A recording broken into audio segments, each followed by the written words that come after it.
नमस्कार, दिव्य हिमाचल टीवी देख रहे हैं आप। मैं हूं आपके साथ साक्षी राजपूत। इस न्यूज बुलेटिन में नजर डालेंगे हिमाचल प्रदेश के अभी तक की कुछ बड़ी खबरों पर।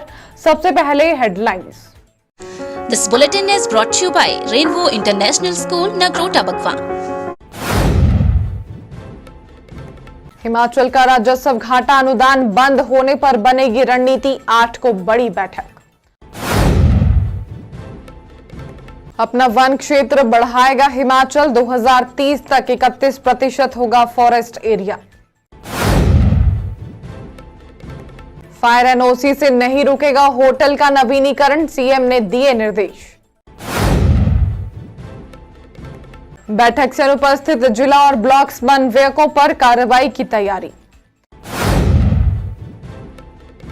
पीडब्ल्यूडी हिमाचल में लाएगा नई ड्रेनेज पॉलिसी, नुकसान को कम करने के लिए उठाया है अहम कदम, जल्द प्रदेश में लागू होगी यह नीति। विनय कुमार बोले, आरडीजी को लेकर विधानसभा में प्रस्ताव लाएगी कांग्रेस। बर्फबारी से गिरा तापमान, कल फिर बारिश की संभावना। अब खबरें विस्तार से। 16वें वित्त आयोग रिपोर्ट में हिमाचल का राजस्व घाटानुदान बंद करने के फैसले के बाद मुख्यमंत्री सुखविंदर सिंह सुक्खू ने एक आपात कैबिनेट बैठक बुलाई है। देखिए यह बड़ी खबर। 16वें वित्त आयोग रिपोर्ट में हिमाचल का राजस्व घाटा अनुदान बंद करने के फैसले के बाद मुख्यमंत्री सुखविंदर सिंह सुक्खू ने एक आपात कैबिनेट बैठक बुलाई है। यह बैठक 8 फरवरी को दोपहर 11 बजे राज्य सचिवालय में होगी। रविवार के दिन बुलाई गई इस बैठक में केंद्रीय बजट और वित्त आयोग रिपोर्ट में मिले झटके के बाद की रणनीति पर चर्चा होगी। इससे पहले हालांकि 6 और 7 फरवरी को मुख्यमंत्री सभी जिलों के विधायकों के साथ अगले बजट की प्राथमिकताएं तय करने के लिए चर्चा करेंगे। 2 दिन तक चलने वाली इन बैठकों के बाद रविवार को 8 फरवरी को फिर कैबिनेट बुलाई गई है। इस बैठक के बाद ही राज्य सरकार अगले बजट की रूपरेखा और कार्य योजना को लेकर कोई निर्णय लेगी।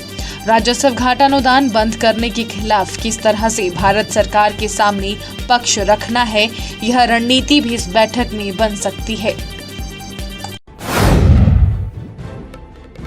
मुख्यमंत्री ठाकुर सुखविंदर सिंह सुक्खू ने वन विभाग को वर्ष 2030 तक हिमाचल प्रदेश में वन क्षेत्र को विस्तार प्रदान कर 31% तक करने के लिए एक व्यापक कार्य योजना तैयार करने के निर्देश दिए हैं।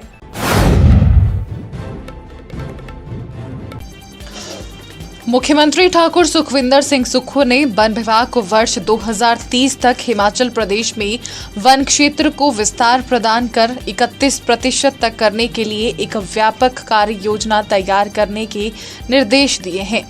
मुख्यमंत्री ने सोमवार को वन विभाग की समीक्षा बैठक की अध्यक्षता करते हुए कहा कि वर्तमान में राज्य का वन क्षेत्र 29.5% है, जिसे योजनाबद्ध और सतत तरीके से बढ़ाने की आवश्यकता है।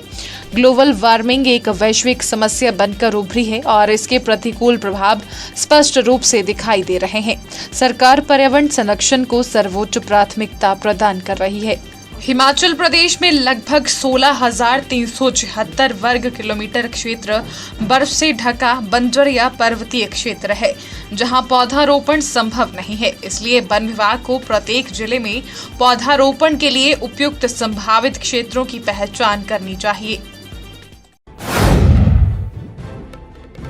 मुख्यमंत्री ठाकुर सुखविंदर सिंह सुक्खू ने सोमवार को होम स्टे पोर्टल का शुभारंभ किया। इस पोर्टल के माध्यम से अब घर बैठे ही होम स्टे का पंजीकरण किया जा सकेगा। मुख्यमंत्री ठाकुर सुखविंदर सिंह सुक्खू ने सोमवार को होम स्टे पोर्टल का शुभारंभ किया। इस पोर्टल के माध्यम से अब घर बैठे ही होम स्टे का पंजीकरण किया जा सकेगा। पोर्टल पर पंजीकरण की प्रक्रिया को अत्यंत सरल एवं उपयोगकर्ता अनुकूल बनाया गया है। इस अवसर पर मुख्यमंत्री ने कहा कि राज्य सरकार होम स्टे संचालकों और होटल मालिकों को अधिक से अधिक सुविधाएं प्रदान करने के लिए निरंतर प्रयासरत है, ताकि उनके व्यवसाय पर किसी प्रकार का प्रतिकूल प्रभाव न पड़े। प्रदेश में पर्यटन की अपार संभावनाओं के दृष्टिगत पर्यटन से स्वरोजगार अर्जित करने के लिए होम स्टे योजना आरंभ की गई है। उन्होंने कहा कि होम स्टे योजना का उद्देश्य ग्रामीण पर्यटन को बढ़ावा देना तथा पर्यटकों को अनछुए पर्यटन स्थलों की ओर आकर्षित करना है। मनरेगा बचाओ संग्राम की रिव्यू मीटिंग से अनुपस्थित रहने वाले जिला और ब्लॉक समन्वयकों पर कार्रवाई हो सकती है। देखें क्या है मामला।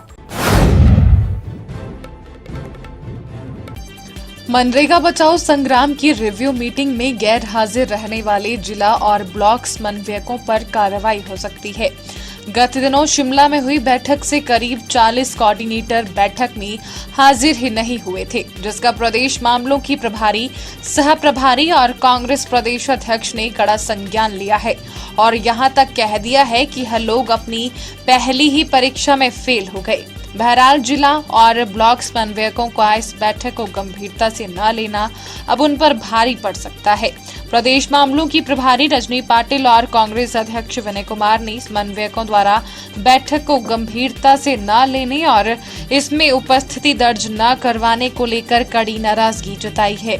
लिहाजा आने वाले समय में प्रदेश में जिला और ब्लॉक स्तर पर तैनात समन्वयकों को जिम्मेदारी से भी मुक्त किया जा सकता है। ऊंचाइयों से जब भविष्य को देखा जाता है तो एक नाम सबसे पहले नजर आता है, रेनबो इंटरनेशनल स्कूल नगरोटा बगवा।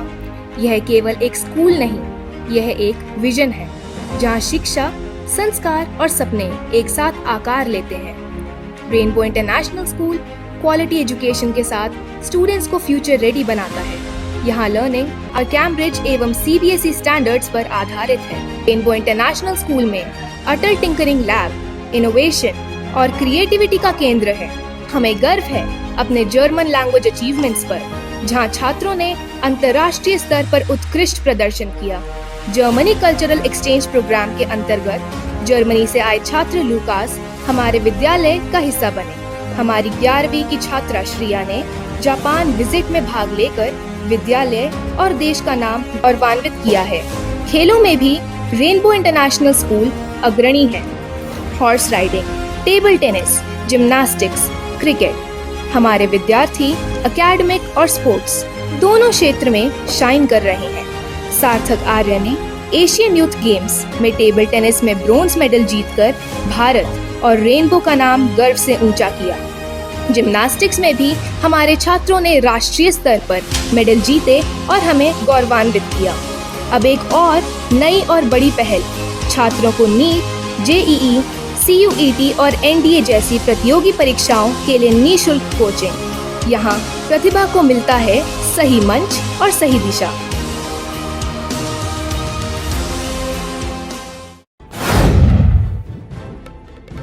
हिमाचल प्रदेश में नालों के पानी से सड़कों को होने वाले नुकसान को कम करने के लिए लोक निर्माण विभाग नई पॉलिसी लाने जा रहा है। देखिए क्या होगी यह पॉलिसी।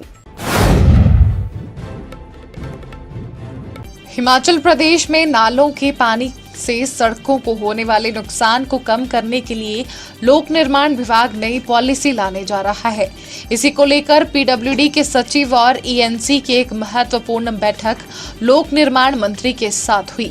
अब नालों को चैनलाइज करने के लिए नालियों के आकार को बदला जाएगा। इसके तहत अब प्रदेश में V की बजाय U शेप में नालियां बनाई जाएंगी। ड्रेनेज पॉलिसी में बॉक्स कन्वर्ट को मैंडेटरी किया जा रहा है। नई सड़कों को लेकर जितने भी DPR बनाई जाएगी उनमें लेटेस्ट तकनीक का प्रयोग किया जाएगा।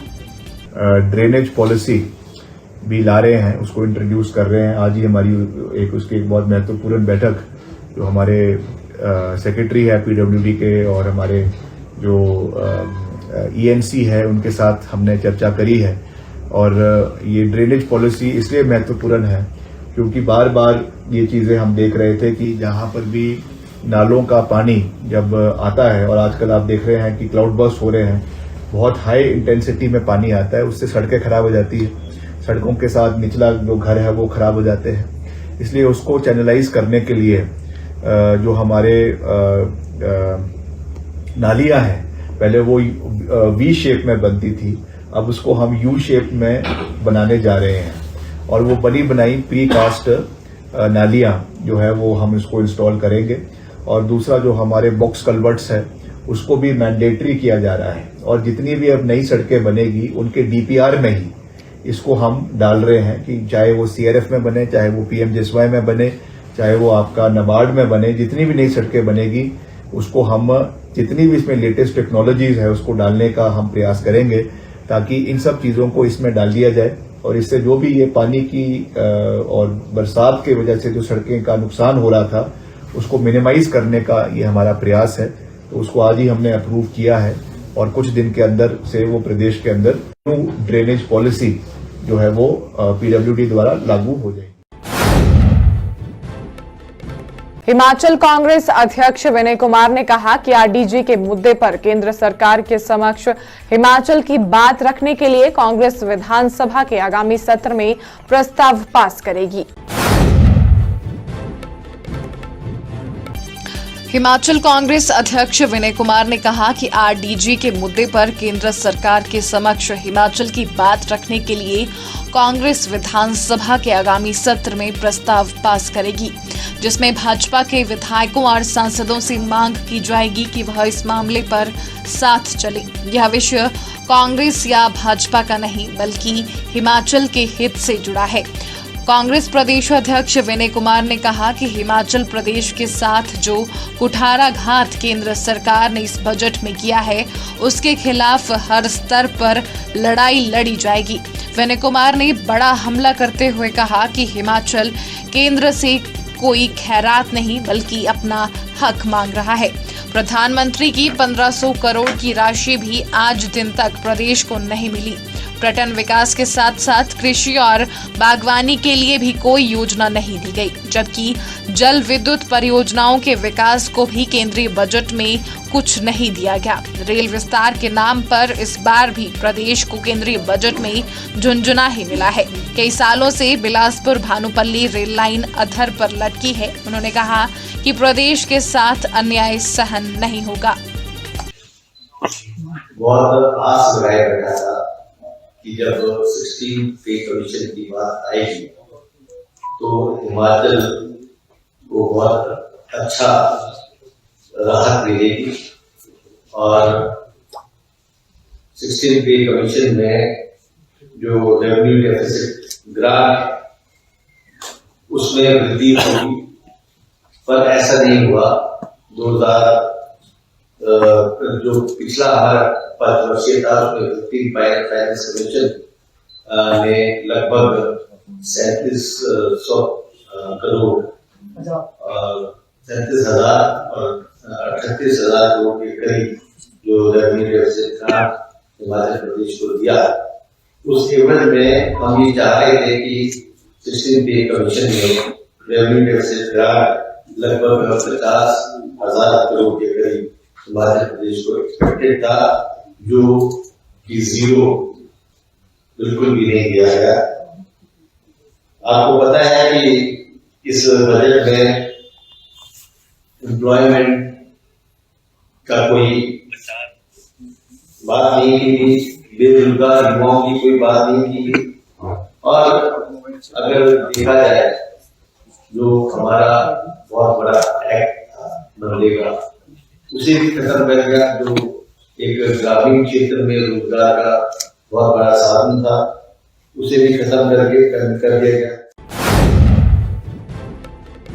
हिमाचल प्रदेश के कई भागों में बारिश और बर्फबारी से तापमान में भारी गिरावट दर्ज की गई है। पिछले 24 घंटों के दौरान ज्यादातर स्टेशनों पर अधिकतम तापमान में 2 से 10 डिग्री सेल्सियस की गिरावट आई है। हिमाचल प्रदेश के कई भागों में बारिश और बर्फबारी से तापमान में भारी गिरावट दर्ज की गई है। पिछले 24 घंटों के दौरान ज्यादातर स्टेशनों पर अधिकतम तापमान में 2 से 10 डिग्री सेल्सियस की गिरावट आई है। कई स्टेशनों पर अधिकतम तापमान सामान्य से 3 से 7 डिग्री सेल्सियस कम रहा। कुछ स्टेशनों पर न्यूनतम तापमान 2 से 5 डिग्री सेल्सियस तक गिरा है। वहीं मनाली व मंडी में ठंडा दिन दर्ज किया गया है।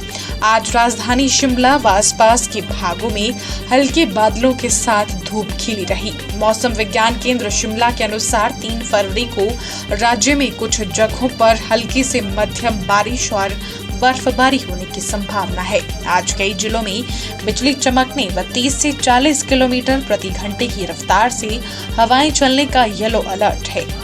6 फरवरी को ऊंची पहाड़ियों पर 1-2 जगहों पर हल्की बारिश और बर्फबारी होने की संभावना है।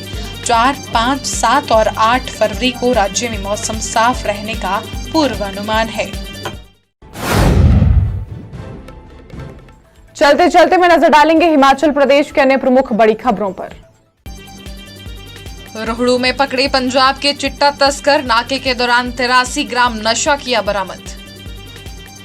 मान्यता होने पर ही स्कूल करवा सकेंगे दाखिले, इस सत्र के लिए निजी विद्यालयों की मान्यता प्रक्रिया शुरू। बीएमएस सप्लीमेंट्री परीक्षा फॉर्म भरने की अधिसूचना जारी, 11 फरवरी तक अंतिम तिथि, बाद में लिया जाएगा विलंब शुल्क। इस न्यूज बुलेटिन में बस इतना ही। देखते रहिए दिव्य हिमाचल टीवी।